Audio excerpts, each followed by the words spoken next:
আজ সকালে গিয়েছিলাম প্রতাপদিঘি।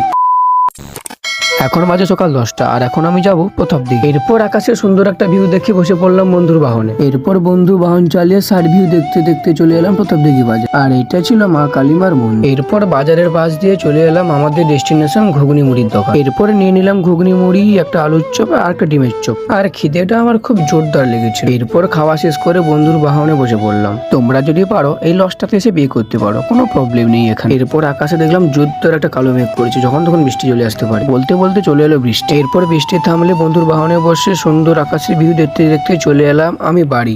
এরপর নিজের কিছু জামা প্যান্ট আমি কেচে নিলাম। তারপরে ভাতের চাল উড়িয়ে স্নান করে রেডি হয়ে বসে পড়লাম আমি খেতে। আর আজকের মেনু ছিল চিকেন, চচ্চড়ি আর সাদা ভাত। আর আমার মার হাতের চিকেন সত্যি খুব দারুণ লাগে খেতে। আর কার কার মার হাতের চিকেন খুব ভালো লাগে কমেন্ট করে জানিও আমাকে। আর আমি এখন খাই। তোমাদের যদি ভিডিওটি ভালো লাগে তাহলে একটা লাইক আর সাবস্ক্রাইব করে আমার পাশে দেখো। দেখা